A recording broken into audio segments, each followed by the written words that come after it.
No one plans to stay in a toxic relationship. But somehow, you keep making excuses. You keep holding on, hoping things will change. You keep explaining their behavior to everyone, including yourself. You tell yourself, they're just going through something. It's not always bad. Maybe I'm just overreacting. But deep down, something feels wrong. You don't feel safe. You don't feel fully seen. You're not growing, you're surviving. So why do you stay? In this video, we're breaking down 8 habits that keep you stuck in toxic relationships, even when you know they're hurting you. Some of these habits feel normal. Some are even praised as strong or loyal. But in reality, they're deeply rooted in emotional trauma, fear of abandonment, and miswired self-worth. If you've ever asked yourself, why can't I leave? This might be the answer. Let's begin.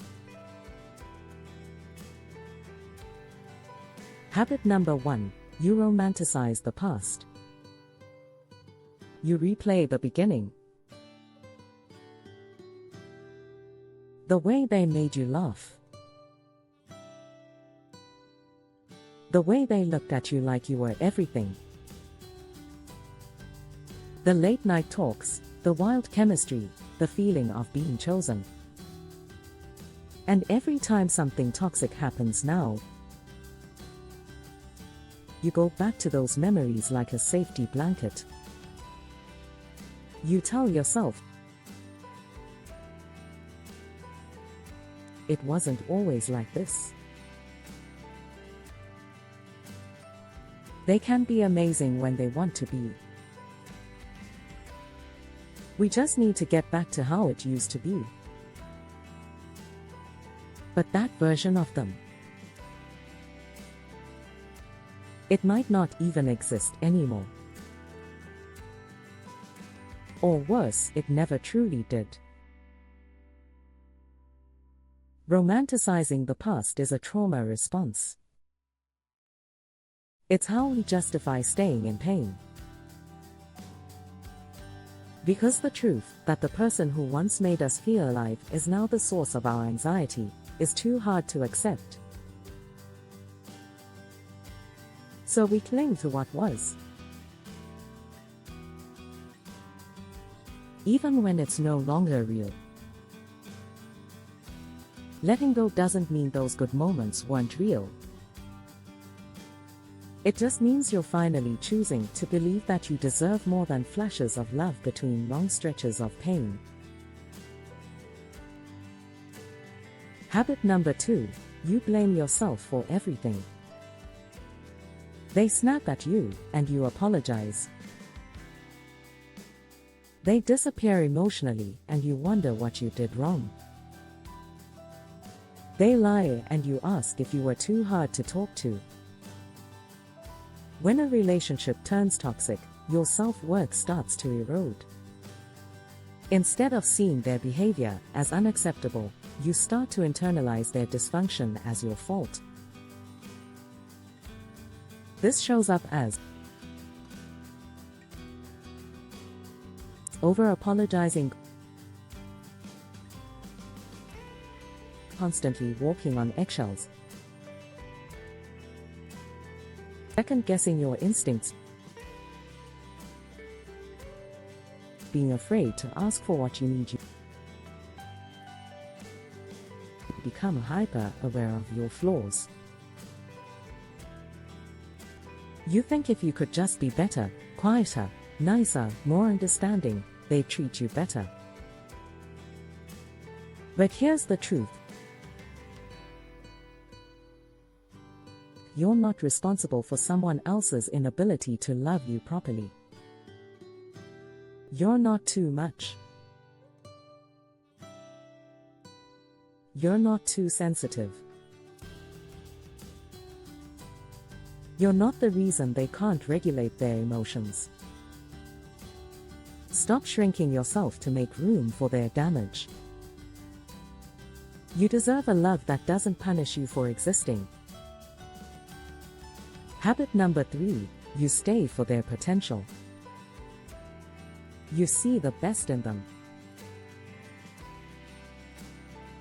You believe in who they could be. You hold on to the idea that if they just worked on themselves, they'd be the perfect partner. You're not in love with them. You're in love with their potential.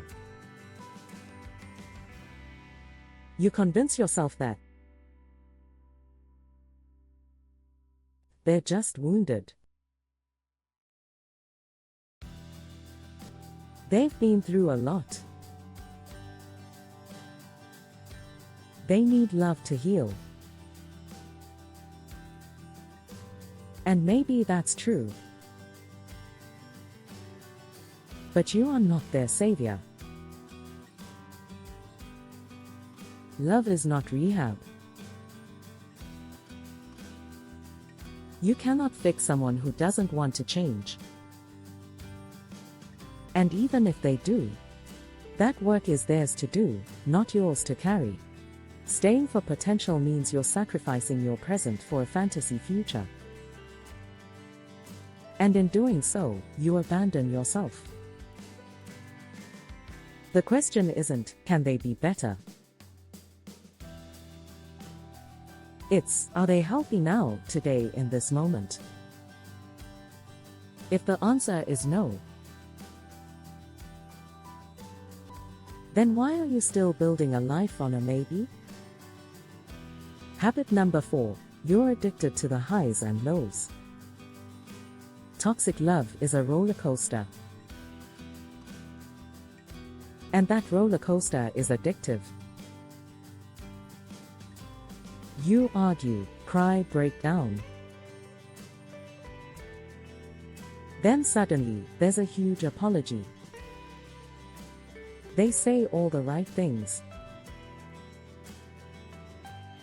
The sex is amazing. You feel reconnected, like maybe, just maybe, things are turning around. That emotional whiplash creates a powerful chemical bond in your brain. It mimics the cycle of abuse, pain followed by relief. And your nervous system starts to crave the make-up moments, even if it means enduring the chaos before them. This is called trauma bonding. It's not love. It's emotional addiction. Healthy love is boring in comparison, and that's why it feels off. It's consistent, grounded, safe. But if you've equated love with intensity, chaos, and emotional drama, then peace will feel unfamiliar. And the chaos will feel like passion. You're not addicted to them. You're addicted to the cycle. And breaking that addiction starts with recognizing that real love doesn't have to hurt first. Habit number 5, you're afraid of being alone. You'd rather be miserable with someone than face yourself in the quiet. And you're not alone. This is one of the most common reasons people stay in toxic relationships. Loneliness is scary. It forces you to feel, to reflect, to sit with your wounds. Being alone strips away distraction and exposes your fears. What if I'm unlovable? What if no one else wants me? What if this is the best I'll ever get? So you stay. Because something feels better than nothing. But here's the truth, being alone is not the same as being abandoned. And staying with someone who drains you, just so you don't have to be alone, is its own kind of loneliness. There is peace in solitude. There is power in choosing yourself. And there is a future version of you who looks back and says, "Thank God I walked away." Don't wait for them to love you enough to leave. Love yourself enough to let go. Habit number 6, you confuse struggle with loyalty. You tell yourself, every relationship takes work. I made a commitment. Real love doesn't quit. And that's true, to an extent. But there's a difference between effort and endurance. Struggle isn't always noble. Loyalty isn't always love. If you're constantly hurting, if your needs are never met, if you're always the one compromising, that's not a relationship. That's a survival pattern. You're not staying because it's healthy. You're staying because you've tied your self-worth to your ability to endure pain. You think leaving means you failed. But what if leaving means you finally chose yourself? What if love isn't about how much you can suffer, but about how much you can grow together? It's time to stop confusing pain with proof of love. Real loyalty includes you being loyal to yourself. Habit number 7, you ignore your intuition. You feel it in your gut. Something's off. Something's missing. You feel anxious more than you feel calm. But you override it. You silence that inner voice. You label it as overthinking or being dramatic. Let me be clear. Your intuition is not irrational. It's your inner wisdom. And when you ignore it, over and over again, you betray yourself. This habit comes from childhood,